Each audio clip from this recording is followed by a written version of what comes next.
whenever there are invisible babies lurking about like this one, you can tell that they are enjoying the kind of thing that many of you are wondering about. You're saying to yourself, well, how does the bark of the magic bobo trees taste? How does it taste? Huh? Well, we have to ask this one here. Over here. After all the many multitudes walk by, we have invisible baby. And what is he looking at? He's looking at straight across. What do we see? Magic bobo tree. Why does a invisible baby want to have anything to do with the magic bobo tree? It's because the bark is so tasty.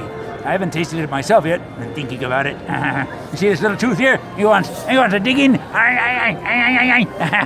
That's his ambition. Well, if he got his ambition solved and he chewed on the bark of magic bobo tree, then I'm not sure what would happen. Then he might just fall asleep and fall out, and I'd swallow it, and then they'd be hacking, and it'd be disgusting. So I'm just going to let it be like a carrot in front of him, saying, someday, little tooth on the bottom of this goofy guy, I'm going to have something interesting happen to me. I'm going to be chewing into magic bobo tree.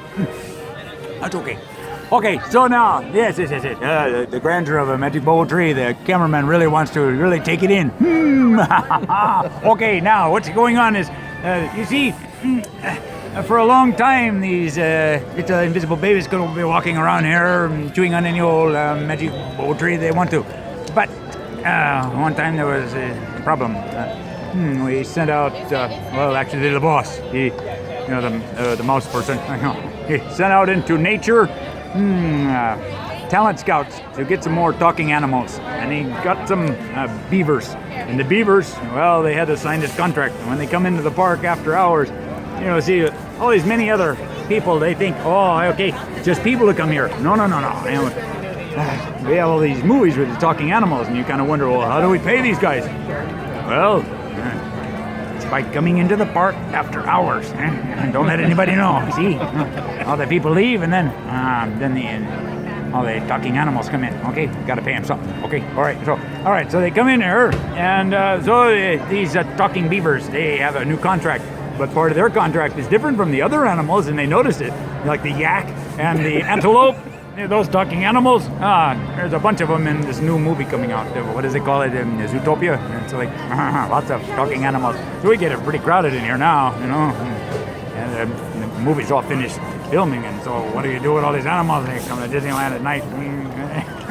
Well, anyway, okay, so back on track. Okay, wake up, you. There's somebody else filming me too. No, that's all. I didn't even get to the punch. He's cutting me off. This cameraman. I think he's from some other country or something. Okay, no. So a little more of that. Okay. So now what happened was, so the beavers, they had this contract, and part of it was that they had to sign, say, I will not chew on any trees when I come into the park. And they were kind of bitter about that one. So, but they signed it. So the first thing they do, they come in, and they're about so high. See, like that, and then they're walking in, and they it's kind of saunter. They got the baseball cap to the side, and they got the gold, the fake gold chains going like this, and they go, hey. You can imagine a whole bunch of them, right? So then they're dragging their tails behind them. Well, that's what a beaver does. Okay, so and so they sauntered. Well, then they came across the magic bobo tree. The magic bobo tree had fallen down, and they all gathered around the base of it, and they saw that it had been chewed down, but not by a beaver. So they talked to their management, and the management talked into, it came up to high levels, and then it came back down to them, and it was invisible baby who chewed down the magic bobo tree.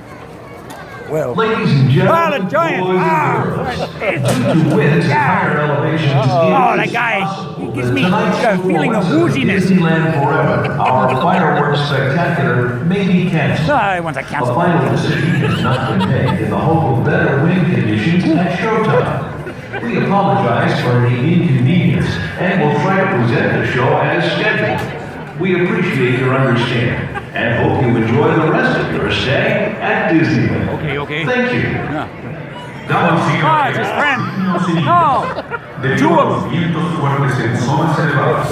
Es posible que la presentación del Disneyland Forever, nuestro espectáculo de fuegos artificiales, se cancele esta noche. Sí, Invisible No se ha Baby tomado might una worry, decisión but final, it doesn't need to. ya que esperamos que mejoren los The baby tiempos girl, got the para pink. la Can't see presentación. him, but I know it. Lamentamos mucho esta inconveniencia e intentaremos poder ofrecer la presentación a la hora programada. Les agradecemos su paciencia y esperamos que disfruten el I don't know what he's resto saying, de but it su sounds cita impressive. en Disneyland. Gracias. Oh, okay. Okay. Oh, by the way, we have a romantic couple right over here. They're standing by each other every day.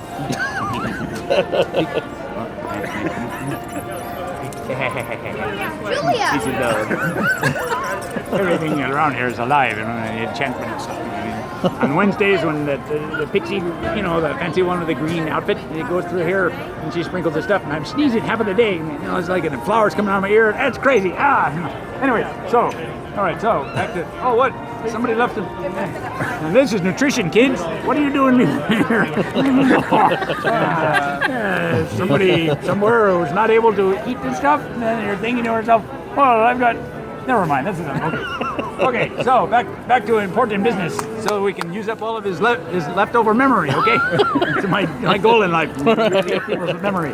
Okay. Nothing happening here except have some kind of a story. Because we're just fans of you. Come on. Oh. Well, where's my candy? Where's my flowers? Food at fans. Right there. Thank you, cameraman. Look what the cameraman gave me. You say you love me. You didn't give me anything like this. It's so incredible. Okay. Yum, yum, yum, yum. Oh, I send it over here. Okay, just for something for dessert. Okay, so now we still have a little bit more memory left. A little bit. So what's happening here is this. Okay, so they had to figure out, okay, what are we going to do? Because once the beavers found out that there was an invisible baby that chewed down the magic bobo tree, they were all upset. That's how the Angry Beaver TV show came about, was that whole incident. But anyway, somebody made money out of it. Okay. All right, so you remember Angry Beavers, don't you? Yeah, Cameraman? yeah. Yes. Yeah. He's pondering it because it's such a serious situation. Oh, the Angry Beavers. Oh, I remember that. That was like yesterday. Okay. Oh, another camera over here. Oh, now they turned it around. Dual cameras. This fancy stuff. Okay, so everybody's falling asleep now, so they don't even know what I'm talking about. But that's okay. All right. So here's the thing. So then the boss had to do something. What are we going to do? So we decided to put up a titanium fence. Yeah, to protect the magic bobo tree from the invisible babies.